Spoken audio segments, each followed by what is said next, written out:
Welcome to another edition of Politics Done Right. Today we are on.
Welcome to Politics Done Right. I am your host, Egberto Willies. This is a progressive program that will take the mystery out of politics. This is the program that will encourage you to make sure government becomes we the people. Whether you are liberal, progressive, conservative, or otherwise, you get to air your point of view. We are an independent media outlet that, unlike mainstream media beholden to corporations, we only owe allegiance to you. Remember, you can also send me a tweet at EGBERTOWILLIES. That is at Egberto Willies. Let us engage. It is Politics Done Right. Okay. Well, folks, welcome to one more edition of Politics Done Right. I'm Egberto Willies, your host. Thank you so kindly for being a part of the show. We are going to have a great show for you as usual. Today we have a special interview. I'm going to get into that in a minute. Anyway, welcome aboard, Michael Rutnan from Brooklyn, New York. Welcome aboard, Bruce Pollard from Kingwood, Texas. Welcome aboard, E2247 from all over. And of course, there's Patrick Barrong from Florida through New Hampshire. Welcome aboard. Let's see, AVQ from Brooklyn. I think I got that already. Welcome aboard, Yvette Avery Herod, our beautiful lady from Atlanta, Georgia. We don't have everybody in the house quite yet. Anyway, we have Michael Rosen kind of distracted family stuff, listening in from Twitch for at least a little while. Well, we take whatever we get from all our people. Welcome, folks. E2247 says 29 February 2024, at least 112 persons killed and more than 280 wounded by Gaza City. Civilian lives killed was most in the week. UN and France, but not US, want massacre investigated. I don't know what the hell the United States is doing. I honestly don't know what the hell our department is doing. I don't understand why we cannot see that the massacres effected by Israel in Gaza right now is going to have a material effect on all of us. we have a government right now that is allowing abstraction is an interesting thing. And what they don't understand is people may not understand the word abstraction, but they can sure feel it, they can sure live it. And that's what the rest of the world is living, seeing. They are seeing the abstraction of, in their minds, what the United States is doing to a people. It's what the people in Michigan are seeing, and why many of them, I don't know if we can ever win their votes back again. Uh,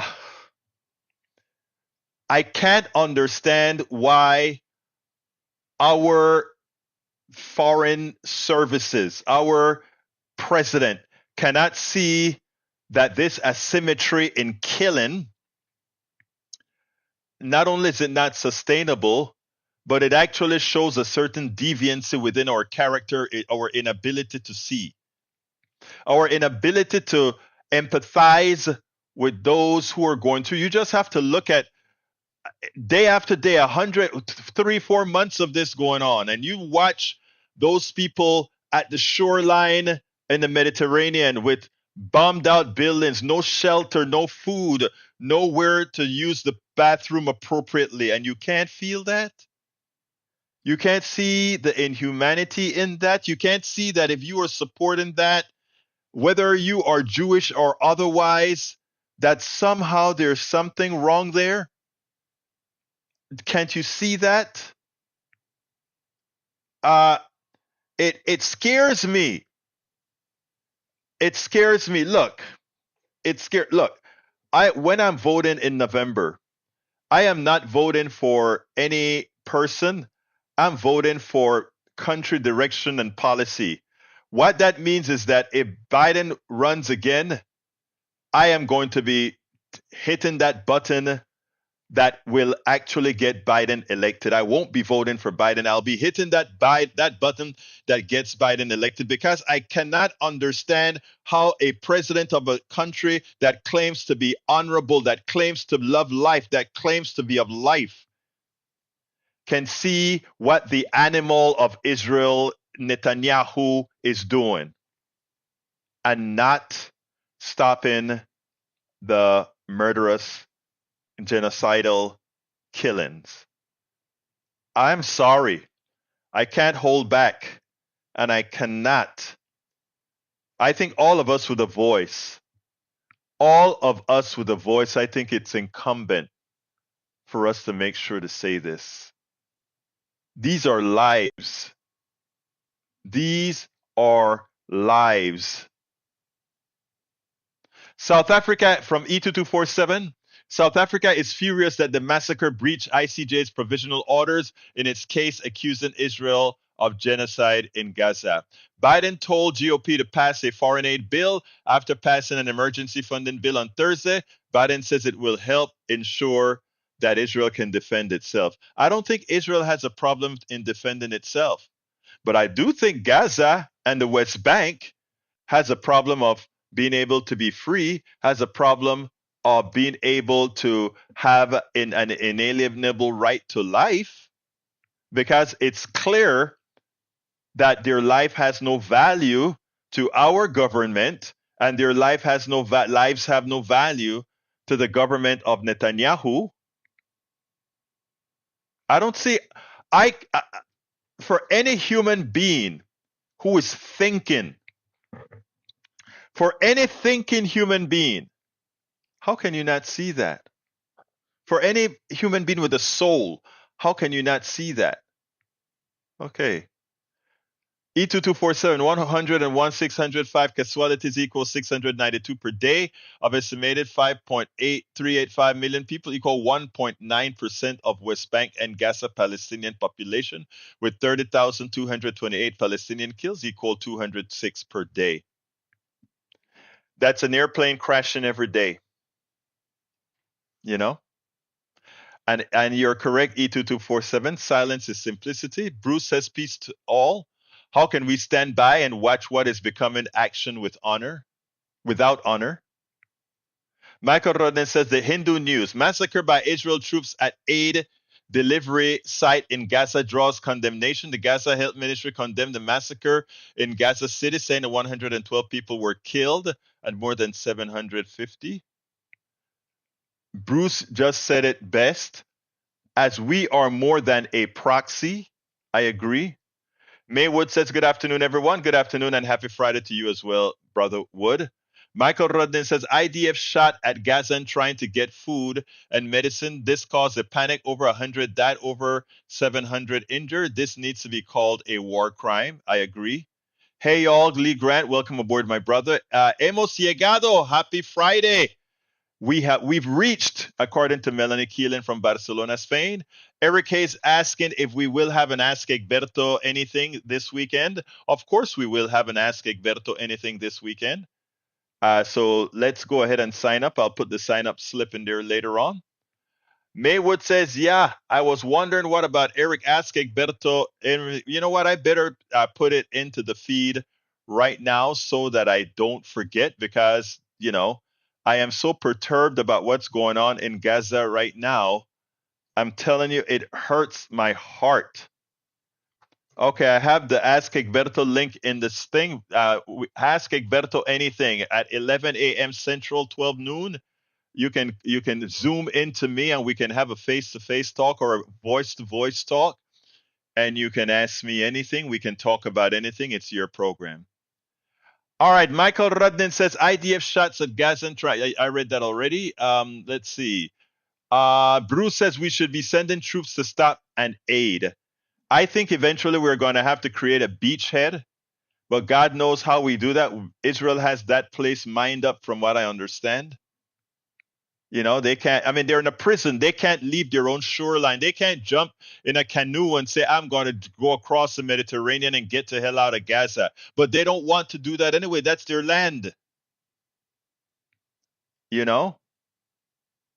Where is the heart? Michael Radden says abstractions are when article headlines don't say who's at fault, yet the article contents explains the full. But most people don't read the articles past the headlines. BBC, Israel-Gaza war, more than 100 reported killed in crowd near Gaza aid envoy. That is dry. That's a crazy headline. That headline should read BBC, Israel-Gaza war, more than 100 killed by the Israeli IDF under the auspices of Netanyahu near Gaza aid envoy. That's what that headline should read. At least 112 Gaza envoy. At least 112 Palestinians are said to have been killed and 760 injured, trying to get desperately needed aid in Gaza. Then down in the article, Israel's military says tanks fired warning shots, but did not strike the lorries. Adding many of the dead were trampled over. Sure, they were trampled over. I didn't vote for him today. Actually, I did. And let me explain this, Bruce, my thought process here. And thank you, Bruce, first of all. You have always shown character, something that too few haven't. And to all my friends, I know Bruce doesn't mind me saying this. My brother, Bruce, is Jewish. So he understands. And there are thousands, hundreds of thousands of Jews in this country. I have dozens of Jews that I know personally. Their hearts burn because of what Netanyahu is doing. And they feel, having known what had been gone through as a people, what this means. It's sad. It is sad. Send no troops anywhere unless someone here would like to volunteer. Well, we have troops all over already. This is reality. Laken Riley murder affidavits. I'm not reading that crap because you're falling into the migrant crime lie. Patrick Barron, exactly, Egberto. I will hit the Biden button only because I love my country and I took an oath to protect this country with my life. I will allow fascists to win. My grandpa died in Bastogne. Brother, I understand what my brother Bruce did, and in Texas it doesn't matter. But as an activist and someone that's going to be telling people in November to pull that trigger for the Democratic Party right down the line, no matter what, I believe one of the things I must do is lead by example or not ask anybody to do something that I hadn't myself done. What Bruce did, I think, is a necessary protest vote. What the people in Michigan did, I think, was a necessary protest vote. I was all behind them. But as far as not being a hypocrite, I think it was essential that when I told you how I voted and how I actually voted, that I did what I did. Michael Rodden says, thousands killed here every year. Nobody bats an eye. One white girl gets murdered by an immigrant. Everybody loses their mind. Can someone copy paste this Batman Joker? I just read it, but I will paste it because you've asked, and I don't see my beautiful Miss Bridge MCP here as yet. All right, Patrick Baron says, Egberto Willis, I have a pet peeve that our government officials and the corporate media calling Israel a democracy. It is not, it's an apartheid state. That's a 100% correct statement. And not only that, it's a socialist, a socialist democratic, a socialist apartheid state. And it's amazing that we somehow want to make it otherwise. Patrick Baron said, send the blue hats in. Bruce Pollard says, whoever was involved was not a true Jew, as I believe. Thank you so kindly for saying that, Bruce. I think that's an important statement. Maywood says, okay, I'm registered. What time will it be Pacific time? Pacific time, it is 11 minus 2, 9 o'clock a.m. Pacific time. Bruce Pollard said, you didn't stand up for Bernie when you could. Well, I recall, I think you and I went through this a whole lot of times, Bruce. I think we went through this a whole lot of times when I talk about voting for Hillary, and I have a hunch. I don't quite remember the exact discussion, but I have a hunch my reasoning was pretty much the same. If you take a look at my writings at Daily Kos, I made a promise I was going to stand by Bernie Sanders up until the end, but I was going to stand by, we definitely didn't want Trump winning. Look at what it brought us.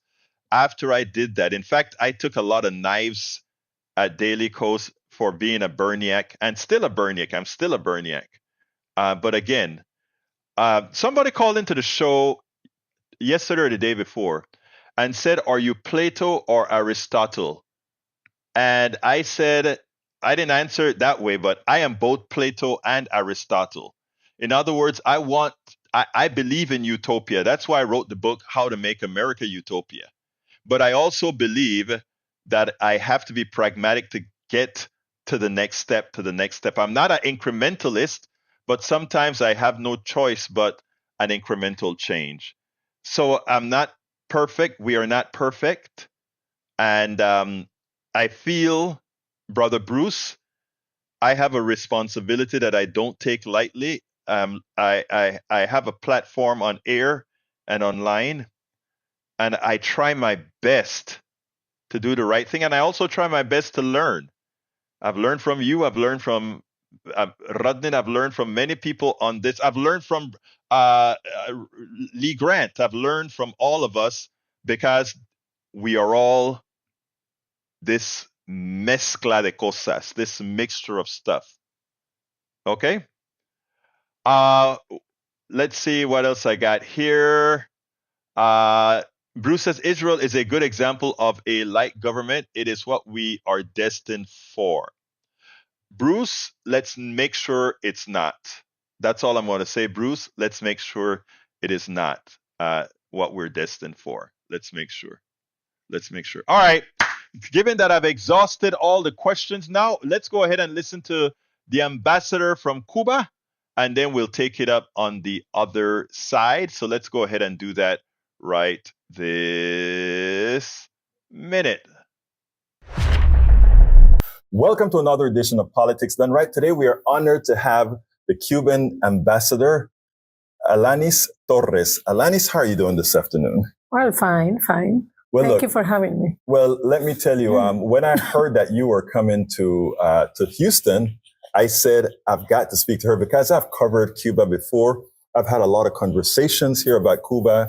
And I think the problem that we have is many people misunderstand all about Cuba. So what my first question to you is, tell me a little bit about how was Cuba formed?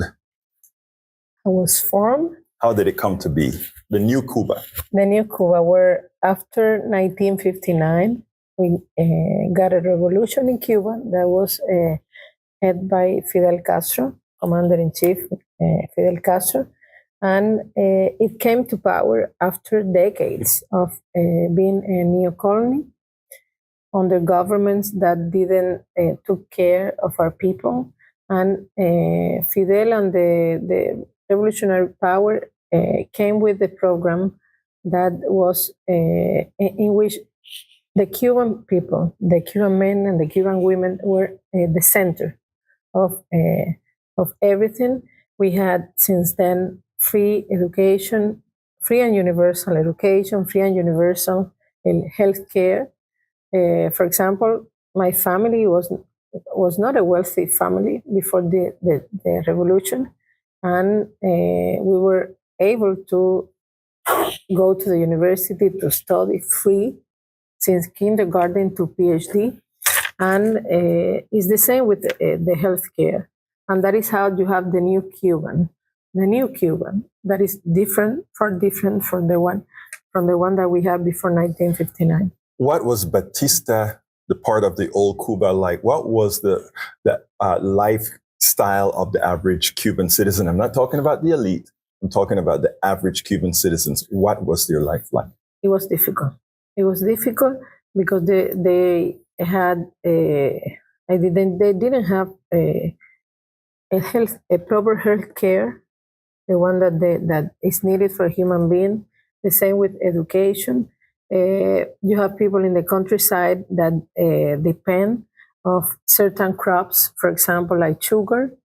And when the crops finished, they didn't have jobs.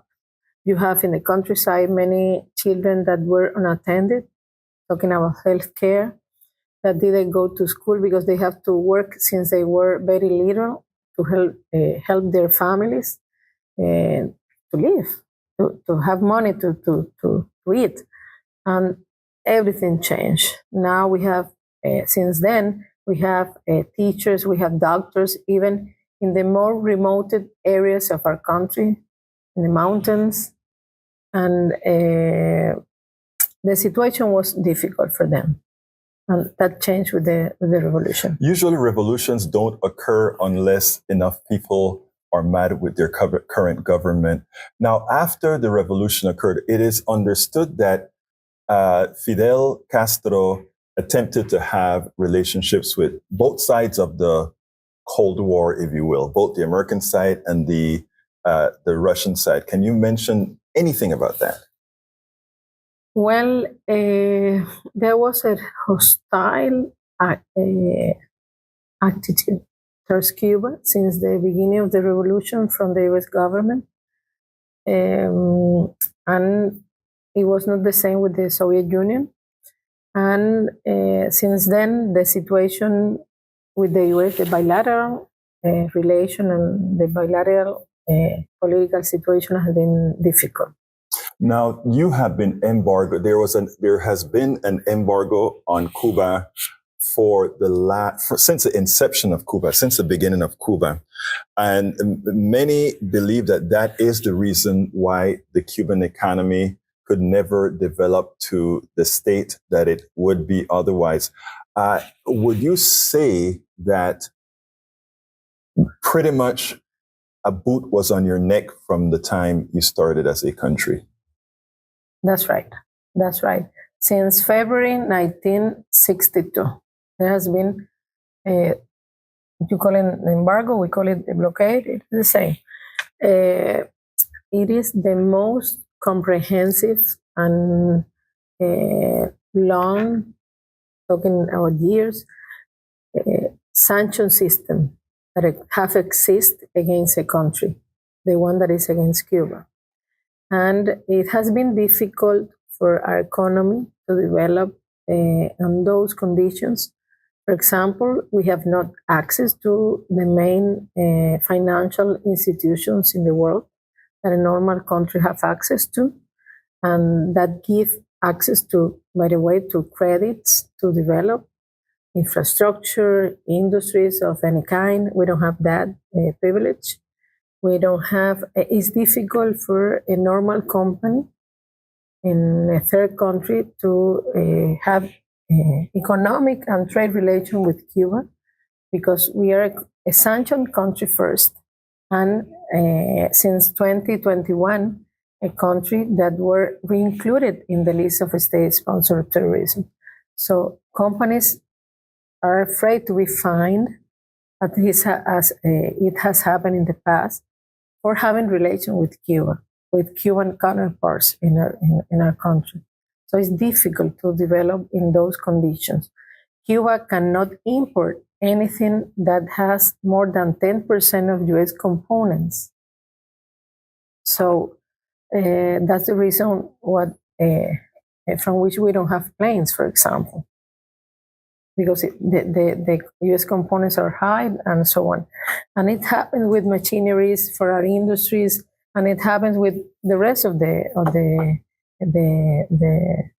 technologies, we could call it. You explained earlier that one of the reasons you don't have machinery is that 10% rule, meaning if 10% of the components of any piece of equipment comes in there, those companies are liable to sanction. Does that not really say that even if a Norwegian company or a company in Nigeria or Brazil, if any of them attempted to give you a machine, given that they may have a microprocessor that makes up 10%, they won't sell you that equipment because, again, they are liable to sanction from the United States. That's right. They cannot do it. They cannot sell it to Cuba. So every country in the world is blackmailed from being able to do business with Cuba, even if they don't agree with the American policy. They are not allowed to sell anything that has more than 10% of US components. That's a tough rule. Now, with all of those, because I've always been fascinated with Cuba, forgetting about ideology, forgetting about economic systems, etc., that a company under dire straits had been able to send as many doctors around the world and educate a lot of doctors from around Central America, the Caribbean, free of charge. How can you do that, and why do you do that? You know, our people we are educated since we are little with solidarity values. Solidarity is very important for Cuba. It's part of us. It's part of our culture. It's part of our mindset. And we practice that with every country that is in need of any kind of, like this one, of doctors, of medicine. And we have sent doctors to more than 100 countries that have asked Cuba for that help, that kind of help. We have done that. But at the same time, some countries need to have their own doctors, or those who, for example, in very underserved areas or underserved communities, don't have access. Their population don't have access to doctors. I've never seen a doctor in their life. They have asked us to graduate doctors. And there's a Latin American School of Medicine in Cuba that have graduated for free thousands of doctors from Africa, from Latin America, from Asia, and more than 200 from the US. Young Americans that lived here in underserved communities had gone to Cuba, have become physicians for free, and have come back to the US to serve most of them in their communities.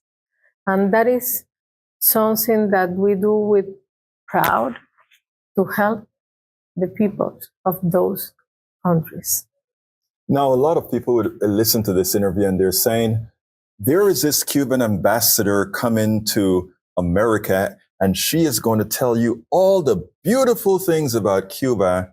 But in reality, it is a darn communist country that's sending terrorists all over the world. First of all, I'm curious because if you're sanctioned as much as you're sanctioned and you don't have the resources for all these other things, where are you getting the resources to be terrorists? We are not terrorists. We are a people, we are a country, and our people, we love peace. We are a country of peace. We are a country of solidarity. We are a welcoming country that even Americans, someone could think, I want an American. I won't go to Cuba because we don't have good relation with Cuba. Maybe I could be attacked or rejected or something. No, we are not raised. We haven't been raised hating people. We are clear the difference between the relation between governments and the relation between people. We are a country of peace. We don't export terrorism. We send doctors to countries that are in need of health care, and they don't have enough manpower in their healthcare system, and they ask us for help for that. But they are our army, if you want to call it, is an army of white White coats. The doctors' coats. Well, let me just say, I'm originally from Panama, and my perspective is more of an international perspective. So I really don't generally fall for the propaganda, neither from the United States or from Cuba or from anywhere else. Yeah. I simply concentrate on what the deeds are of any particular country, and any country that I find is willing to give healthcare to or give to educate people at a low cost or for free. I think it's good. I think our country here, America, should kind of take note that the birth rate death in Cuba is actually less than it is here in the United States of America, and that most people can get health care, something that we're still trying to get for a lot of our own people here in this country. Now, earlier on, I asked this question in a session that you had that I still want an answer for. I think I want a better answer for. And that was when, after the revolution with Fidel Castro, it was demanded that reparations be paid to all businesses and people whose property was nationalized, understood. And I understand that Cuba paid everyone except the United States because of certain reasons. Of course, I think Black people in the United States are still trying to get their reparations as well, but that's another subject. Please tell me, why is it that Cuba, first of all, has not done that, or why should they do that, given that most of that wasn't even purchased from Cubans? Well, before the revolution, as I was explaining before, most of the land, most of our main industries were in U.S. companies' hands. And after the revolution, there was a process of nationalization. And we had, as you were saying, properties also from other countries, Spain, Canada, France, Germany, Switzerland, and we compensate all of them during years. But most of the main industries were in U.S. hands. So the value of that compensation was much, much bigger than those that I spoke before. And back then, the only thing that we export was sugar. So the only thing that we had to pay to the U.S. was sugar. We used to have a quota that we export to the U.S., and the plan was to pay with that to those to compensate those companies. But then the U.S. government came and established the sanctions, cut the Cuban sugar quota, and we didn't have a way to pay. For example, you could think, okay, but you have money in the bank, in the national bank. No, but Batista took that money when he left Cuba. So we didn't have how to pay. It was a new government with the country trying to survive And then you have the main superpower, your main trade partner, who sanctioned you. How were we going to pay? Now, you're sanctioned, you're sanctioned more so than China, Russia, or any other country in the world, and then asked at the same time to compensate or provide reparation to those people's properties who were nationalized in a revolution. Am I correct? Yes. Going forward, because we want to be forward looking, what is your expectation now that we have an ambassador here in the United States, you? What is your expectation in creating a better relationship with the United States and having the United States citizens beyond the government understand the reality of what's happening in Cuba, both with sanctioning and with actual relationships? Well, our government has conveyed to the U.S. government our will to advance, to have better bilateral relations. And the only condition that we put on the table is respect, which is a basic rule. Respect to our sovereignty, respect to and not interference in our domestic issues, which is a basic rule, and is those are principles that are in the UN Charter. We, as neighbors, we could be trading, we could be cooperating in healthcare, environment. We have common problems. We share a sea border. For you is south, for us is north. We have issues of law enforcement, like human trafficking, like drugs, like trafficking in persons. Those are issues that we have to address as neighbors and should be cooperating in all that. But the economic and commercial trade is an important issue because you are a superpower and we are on a small economy that that wants to have a better relation with the US. But with the sanction, it's difficult to advance. It's something that we have, you were saying, a boot in our neck. Mm-hmm. It is like that. It is a boot in our neck.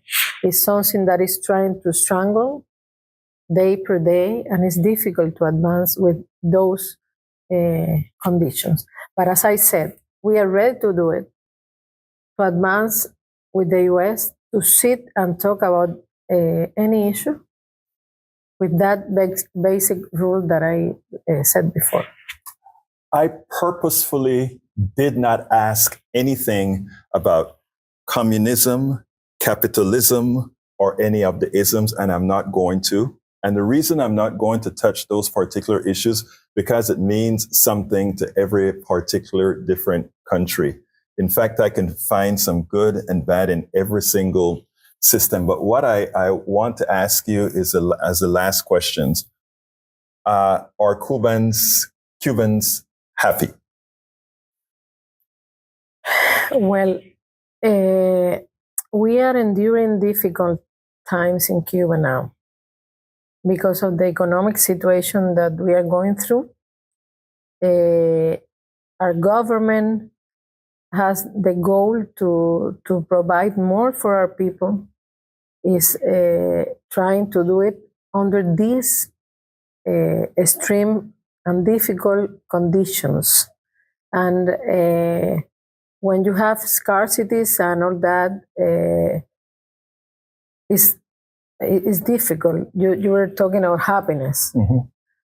I'm happy because I know that I have a government that cares about the people, that has a plan to go forward, that works every day to do it. And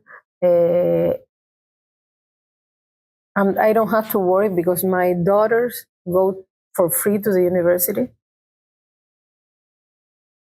I don't have to worry because if I get sick, I can go to the hospital for free. So those are needs, basic needs that we have covered. But it's difficult, as I said, in the current condition that normal Cubans are enduring. The daily life is difficult, but we know we are going to succeed. We know that it will take time, but we have plans to do it. And as I said, our government works 24 hours, 24 by 7 to achieve that. I said that was the last question, but I lied. There's one more question. There's one more question. Yeah, you journalists, I always tricky. Yeah. But this one here is a bit more serious. And I think, in as much as Americans are going to learn a lesson dependent on who they elect in the next Congress or in the next presidential election, I want to hear about one more thing about Cuba. Can somebody in Cuba go on the streets and say, I don't really like my government right now, and not get killed?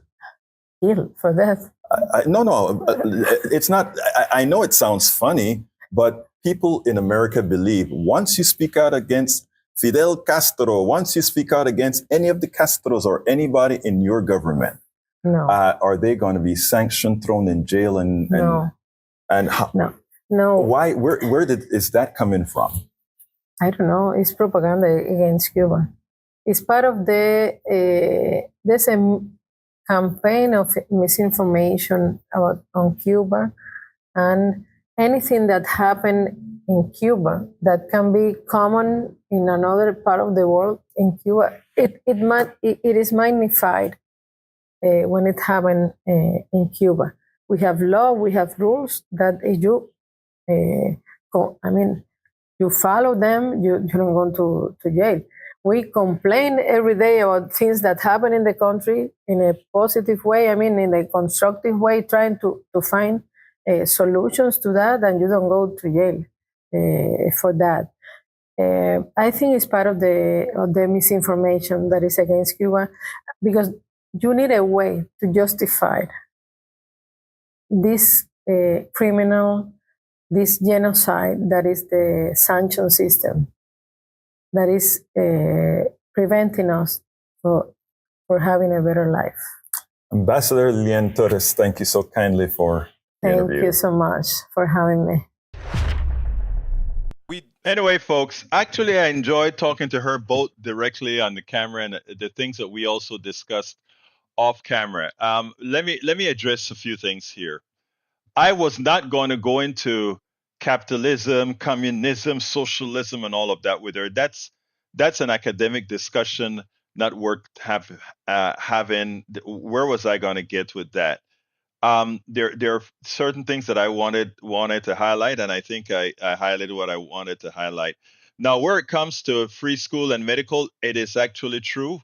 There are a lot of, and people don't understand, why is it that America hates Cuba, but all around Latin America and to the common person in Latin America and the Caribbean, they have good relationships with Cuba, Jamaica, and all these other guys. When they're not under the auspices of America, they have very good relationships with Cuba. And one of the things that Cuba has to offer is it educates a lot of doctors for free from around Central America, the Caribbean, and Africa, and Vietnam and other places.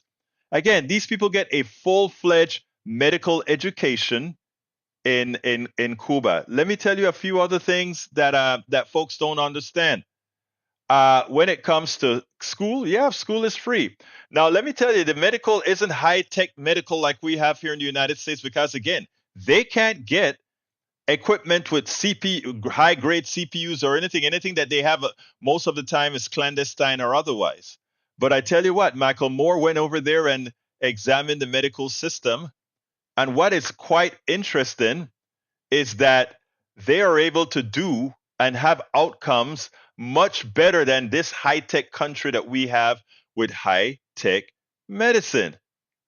It is amazing.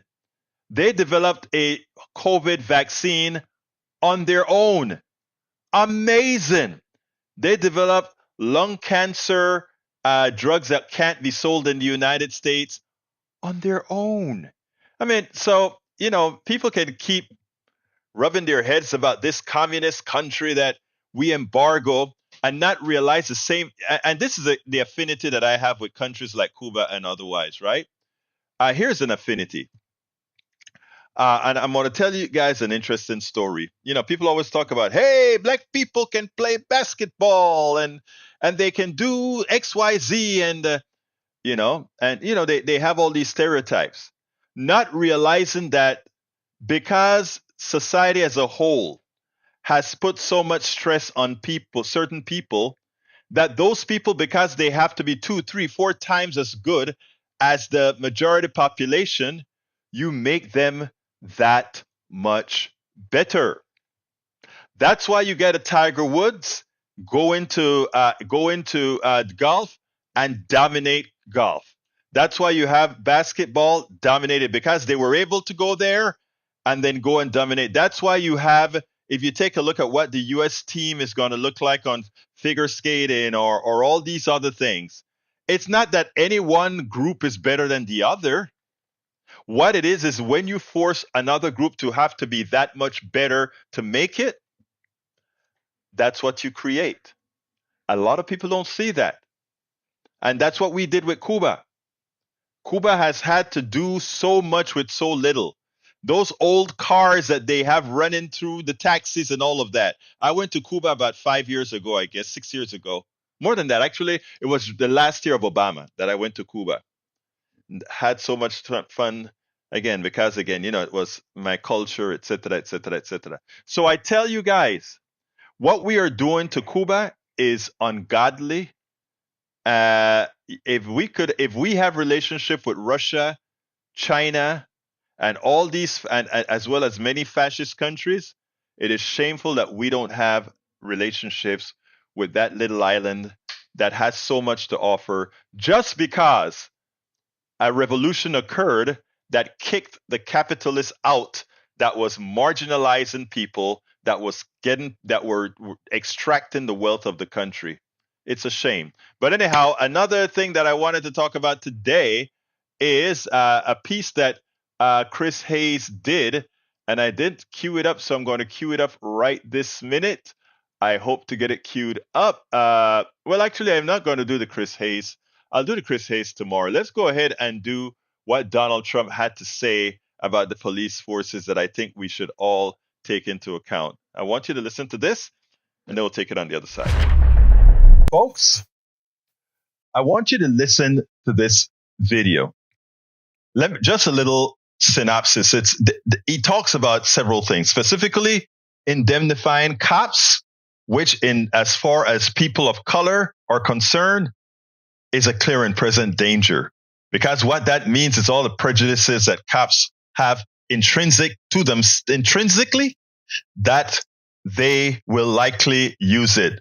They don't have it right now, and still it's a problem, but they'll use it now. And the other issue is to simply make immigrants a problem that they aren't. I want you to listen to this, and then we'll take it on the other side. Before we even do anything, they're going to leave the country because they're going to understand that. I will immediately restore and expand the Trump travel ban on entry from terror-plagued countries, and I will implement strong ideological screening for all illegal immigrants. If you hate America, if you want to abolish Israel, if you sympathize with jihadists, then we don't want you in our country. We don't want you. We will restore law and order to our communities, and I will direct a completely overhauled DOJ to investigate every radical, out-of-control, fake, crooked prosecutor in America for their illegal, racist, in reverse enforcement of the law. I am also going to indemnify all police officers. This is a big thing, and it's a brand new thing, and I think it's so important. I'm going to indemnify through the federal government all police officers and law enforcement officials throughout the United States from being destroyed by the radical left for taking strong actions against crime. Our our law enforcement, our police officers are forced not to do anything when they want to. They really want to solve the problem. They're told not to do it under the threat of losing their pension, losing their house, losing their family. That's what's happening to them. They're losing everything. They're told not to do anything. We have to support our police. Our police know everything that has to be done. We're not going to allow anything bad to happen to them again. They have been totally put aside. If you remember in Minneapolis, where they took over the police station, they took it over and they burned it down. By the way, what happened to those people? Are those people in jail with the J6 hostages? What happened to those people, come to think of it? They're not in jail with the J6 hostages. I don't call them prisoners, I call them hostages. They're hostages. In addition, we will take over our horribly run Washington, D.C. and clean up, renovate, and rebuild our capital city so that it is no longer a nightmare of murder and crime, but rather it will become the most beautiful capital anywhere in the world. Are you kidding me? Identify cops? That puts, look, for those people of color who somehow decide now that it is okay for me to support this guy, all I'm going to tell you is remember, you guys are not Oprah, Beyonce, or Selena, or any one of these folks. You are you. And while those people supersede who they are, you don't. So specifically, the first group of people that need to realize that voting for Donald Trump is equivalent to voting for their potential murder by cop, and I'm not saying that lightly, they should remember that when these cops stop you, they don't check to see if you're a Republican. They don't check to see if you are a good citizen that kind of appeases them. They just see who you are. So any one of you, and I'm speaking specifically to my people of color, brothers and sisters, a vote for Donald Trump is not only a vote against yourself, it's a vote against your daughter, your mother, your father, your son, and everybody else, because you have put their lives on the line. An identified police force nationally is equivalent to having an assassinating force out there. And that is not conjecture. That is fact. Now, let's get a little bit further, folks. In addition to that speech, what Donald Trump attempts to do is make immigrants the boogie persons. He, of course, doesn't tell you that all the cities that these red state governors have sent these people to, their crime rates didn't go up, they went down. So what do? They sensationalize those few crimes that a few thugs that came from overseas do and make it seem like the norm. Well, I could do the same thing in Panama. Panama just went through a process where we shut down a copper mine. But in the process of doing that, an American citizen who lives in Panama was driving through the Carretera Panamericana, the highway that goes from Panama to, through Central America to the United States. He was driving down there and he was so mad at the people who were blocking the highway because of the mines. And he came out, opened his car, shouted a few things, and popped a cap in two people where he killed two teachers. Nobody gone out there and said, "Oh, all those American immigrants are criminals. They're thugs.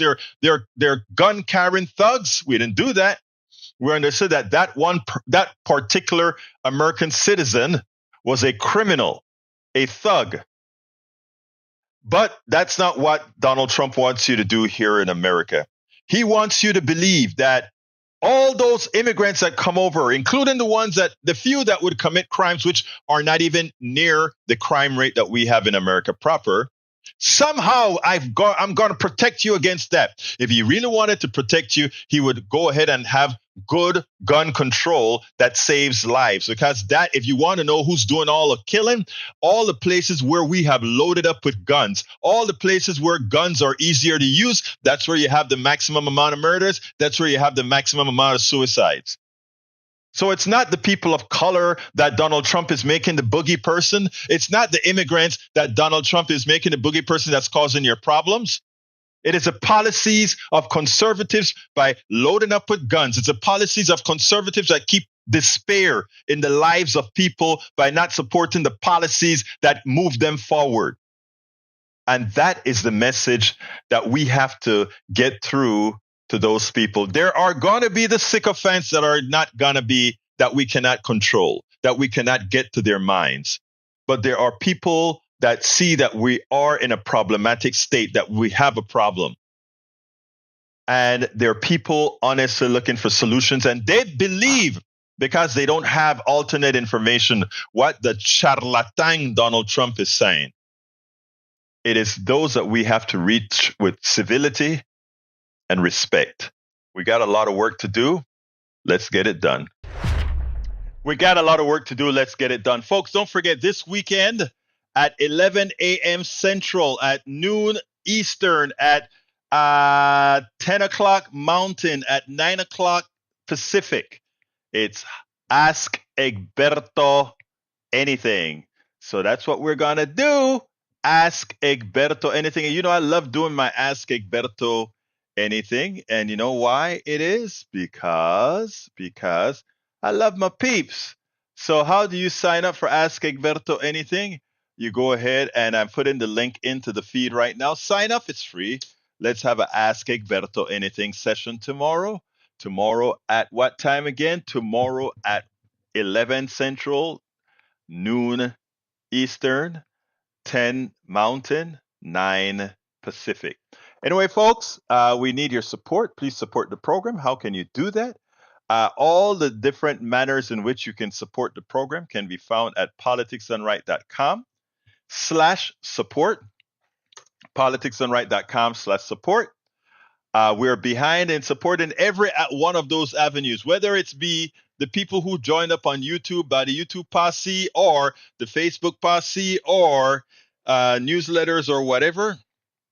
So I'm asking you kindly, please become. Actually, you know what I'd love to do? I'd love to get 100 people that are paid subscribers to the newsletter. I'm 30-something folks away from that.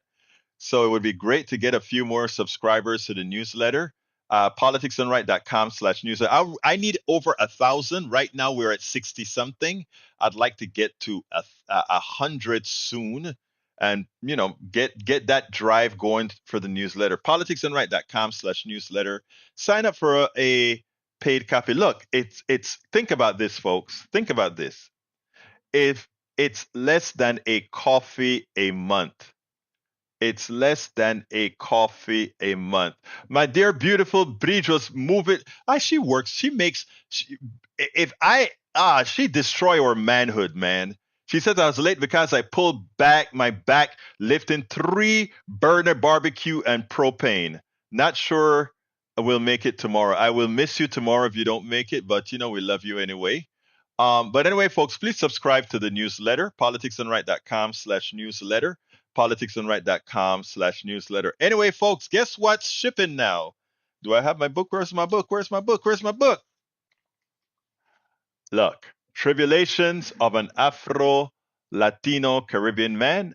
How, and it says, racism didn't stop my smile, hope, or journey forward. I hope you will go ahead and get the book, either in electronic form, or you can go ahead and get the paperback. It's a good, solid book. I think you're going to like the stories, and it'll teach you a lot as well. Bridge, I haven't sent yours yet, but I'll try to do it this weekend. I've been so busy been leaving the house to get a whole lot of stuff done. It's one of those crazy times, but I promise to get it out there to you. Anyway, folks, don't forget, go ahead and sign up for the newsletter. I am going to put the newsletter in there una vez más, one more time. Also support the program at politicsdoneright.com/support. I got a lot of work to do this weekend. I'm going to try to start working on the audiobook for my new book. All of the other books have audiobooks, so I'm going to try to do some work on the audiobook this weekend, as well as I have to move a couple of websites for a couple of charities that I do some work for. So it's going to be quite a busy weekend. Anyway, I want to thank you all for being here. Love you all. I couldn't do this without you. Not only couldn't I do this without you, we together have to make sure that we get the right people elected so that we don't go into the place that Bruce is concerned that we're going to go to. So my name is Egberto Willies. This is Politics Done Right. And you guys know how I end this baby. I am what? Out.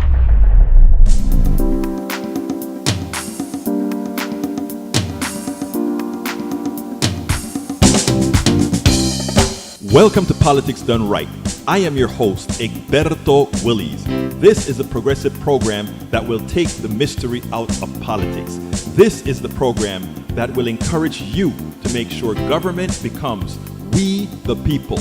Whether you are liberal, progressive, conservative, or otherwise, you get to air your point of view.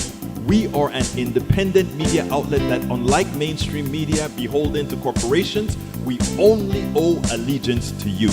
Remember, you can also send me a tweet at EGBERTOWILLIES. That is at Egberto Willies.